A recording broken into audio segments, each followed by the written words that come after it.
When everything falls apart, it doesn't come crashing down all at once. It's the little things, the quiet signs that slowly chip away at you. That night, I waited for Isabella to come home. Midnight passed, and my patience started to wear thin. She had gone out with her friends, claiming she needed some space. But when the door creaked open and I saw her, my stomach sank. Her hair was disheveled, like she had been caught in a storm. Her clothes were torn at the edges, hanging loosely. And there was something else, something I couldn't ignore. A faint, unmistakable wetness on her thighs. I froze. The air around her smelled of cologne, but not hers, not mine. Someone else's, a stranger's. I helped her into bed after cleaning her up. "What happened, Isa?" I asked, trying to sound calm, trying to convince myself there was an explanation. But her eyes, glassy, unfocused, refused to meet mine. She mumbled through the haze of alcohol, her words making my chest tighten. "It didn't mean anything. Just once. I'm sorry." Her words hit me harder than anything I had ever felt. Sorry for what? I wanted to yell, to demand answers. But I couldn't. Not then. Not while she was like this. I swallowed the lump in my throat, tucked her in, and walked out of the room. My heart wanted to hope, but my gut whispered the truth. Something had happened, something I wasn't sure I could forgive. The next morning, when the alcohol had worn off, I was determined to get my answers, and I had a feeling I wasn't ready for the truth. The morning after is when reality sets in. Isabella woke up groaning, clutching her head as if it might split open. I could hear her moving around the room, probably trying to piece together the fragments of the night before. Meanwhile, I was already in the kitchen, sitting in silence, staring at the undeniable evidence. I hadn't slept. My mind wouldn't stop replaying her slurred words, the smell of cologne, the things I'd seen. I needed answers, but more than that, I needed the truth. She walked in, still wearing the wrinkled clothes from the night before. Her eyes were red and tired. She looked at me confused until she saw the photos on the table. There they were, proof I couldn't deny. A close-up of the stains on her dress, a faint but visible handprint near her waist. I had taken those photos the night before. I wasn't trying to be cruel. I just needed to document what I couldn't yet process. "Do you even remember what you did last night?" I asked, my voice trembling, not from anger, from the ache deep in my chest. Her face fell, and I saw it. The panic, the guilt, the realization. She didn't need to ask what I was talking about.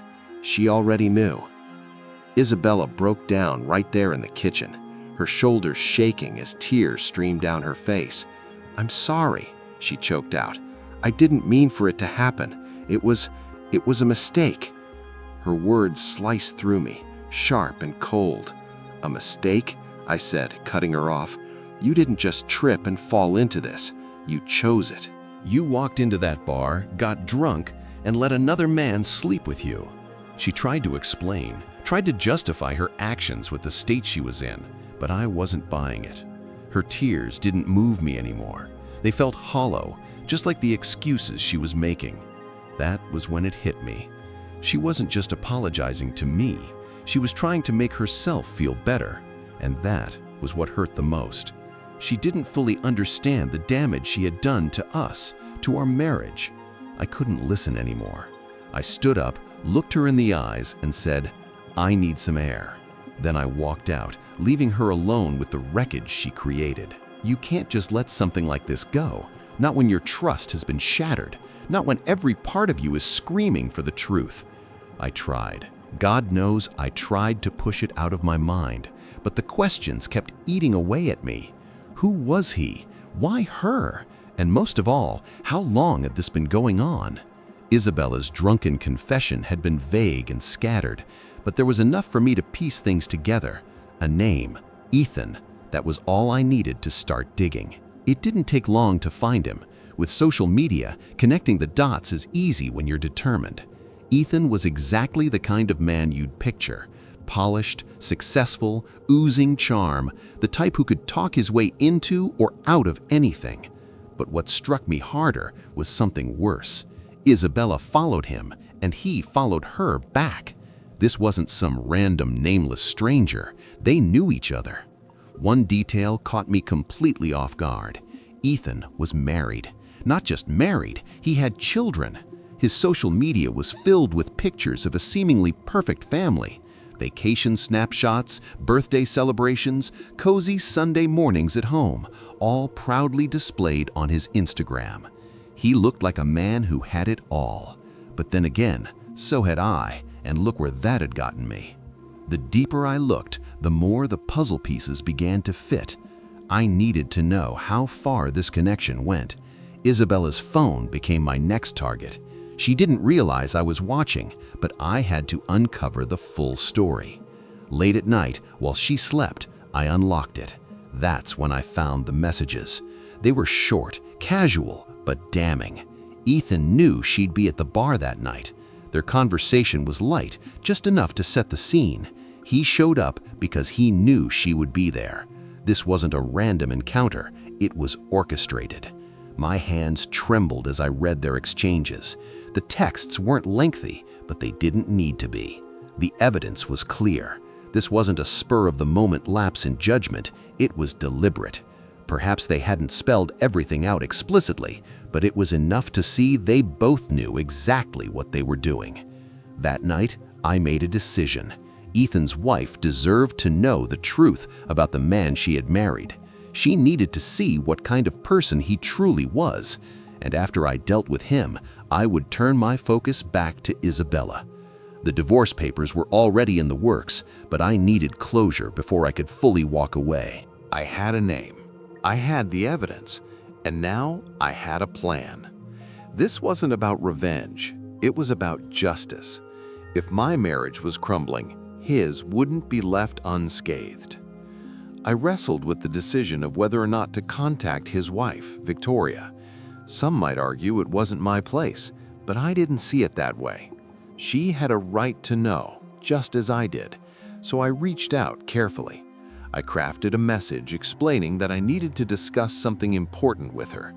She responded the same day, and we agreed to meet at a small, quiet cafe downtown, a neutral space where emotions wouldn't spiral out of control. Victoria was already there when I arrived, sitting at a small table. Her appearance was understated. Dark hair tied neatly into a ponytail, a simple outfit, and an air of nervousness.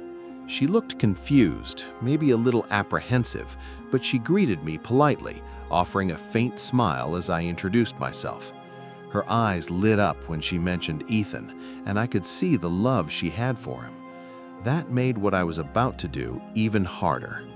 I didn't soften the blow when I spoke to her. "Your husband had an affair with my wife," I said plainly. The polite smile on her face disappeared instantly, replaced with disbelief. Her hands trembled slightly as she lowered her coffee cup to the table. For a moment, she didn't respond, just stared at me as though the words I'd spoken couldn't possibly be real. I reached into my bag and pulled out the evidence I had gathered, screenshots of their text exchanges, time-stamped photos from that night, and even a secret recording where my wife confessed his name. I gave her a moment to absorb each piece. As she picked up the photos and listened to the recording, her complexion turned pale. Tears filled her eyes, but she didn't let them fall, not yet. She sat frozen, her lips quivering as she struggled to process it all. When she finally spoke, her voice was shaky but resolute. "Thank you for telling me." I nodded, standing to leave. There was nothing more to say. As I exited the coffee shop, a storm of emotions swirled within me: anger, relief, and even guilt. What happened between Ethan and Victoria after this was no longer my concern. My priority was reclaiming control of my life, which meant severing ties with Isabella and the life we once shared. Back at home, everything felt different. The house no longer felt like home, and Isabella was a shadow of herself. Guilt weighed heavily on her. I could see it in her eyes, in the way she carried herself. She tried desperately to fix the damage she had done. First, there were tears. She cried every day, pleaded with me to listen, to let her explain, to give her another chance. "I'll do anything," she said, "counseling, therapy, whatever it takes." But every time I looked at her, all I could see was the betrayal. She started leaving notes, tiny slips of paper tucked into my coat pockets or placed on my pillow. "I love you. I'll never hurt you again. Please don't give up on us." For a while, I read them. Then I stopped. She began cooking dinner every night, making my favorite dishes, hoping it would bring us closer. But I couldn't sit across from her at the table and pretend everything was fine. It wasn't. Part of me wanted to believe her. I wanted to forgive her, to salvage the life we had spent years building together. But every time I thought of her with someone else, the knot in my stomach tightened. The trust we had, the respect we shared, it was all gone. One evening, she confronted me in the living room, her face swollen from crying, her voice, "Please, Ryan," she whispered, "I love you. I'll do anything to fix this." For the first time in days, I truly looked at her. "I don't think so," I said, my voice low but firm. The impact of my words hit her like a physical blow. She collapsed to the floor, sobbing uncontrollably, clutching her chest as though the pain was too much to bear. Maybe in that moment she felt even a fraction of the anguish she had caused me. For the next few days, the house was eerily silent. There were no arguments, no shouting matches, just the suffocating weight of everything she had done hanging in the air. I had hoped, even just a little, that the quiet might bring clarity, that maybe somehow we could find a way to mend what had been broken. But deep down, I already knew the truth. Some things can't be fixed. During those days, I focused on tying up loose ends. I reviewed our financial accounts, sorted through important documents, and prepared for what was inevitable. I reflected on every moment we had shared, the highs, the lows, and questioned if it was enough to hold on. That morning, I walked into the living room where Isabella was sitting, her eyes fixed on the floor, as if the answers she desperately sought might appear there. When she noticed me, her tear-swollen eyes met mine, her face etched with exhaustion and desperation. I held the divorce papers in my hand, hesitating briefly. It wasn't because I doubted my decision, but because I knew this would mark the true end of everything. "You made your choice that night," I said, my tone steady and resolute. "This is mine." I placed the papers on the coffee table in front of her. The weight of my words hit her visibly. Her entire body went rigid, and her trembling hands reached for the papers. "Ryan, no, please," she whispered, her voice breaking. "We can fix this. I'll do whatever it takes." She dropped to her knees, clutching my hand, sobbing so hard it seemed she might choke on her own grief. "Don't do this," she begged. "Please don't throw us away." But the reality was, she had already thrown it away. In one selfish act, she had shattered the foundation of trust we'd spent years building. And without trust, what was left? I gently pulled my hand free, though my resolve didn't waver. "I can't, Isa," I replied, shaking my head slowly. "I've tried, Isa. I've thought about it every possible way. But I can't see you the same way anymore. I can't see us the same." My voice didn't rise. It didn't need to. The finality in my words spoke volumes. I turned and walked out of the room, leaving her crumpled on the floor, her sobs echoing behind me.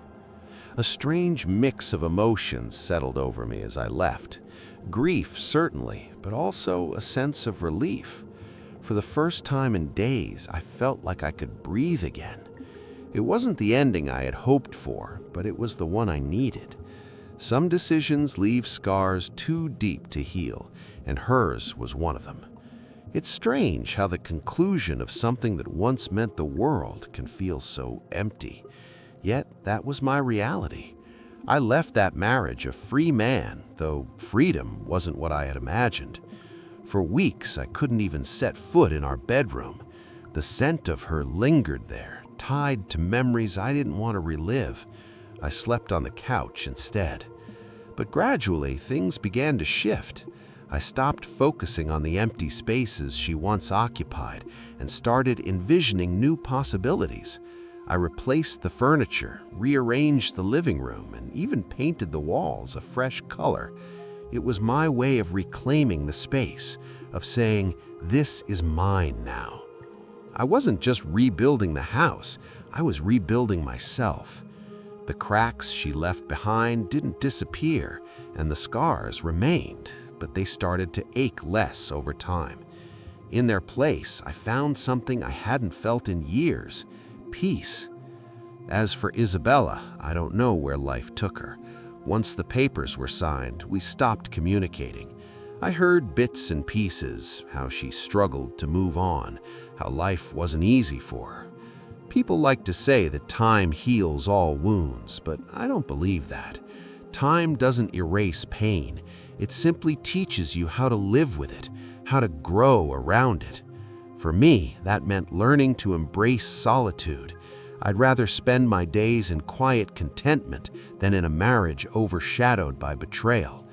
And as for Isabella, I hope she finds a way to live with her choices, not for my sake, but for her own. In the end, we both lost something. I lost a wife I thought I knew, and she lost the life we built together. But the difference is, I gained something far more valuable.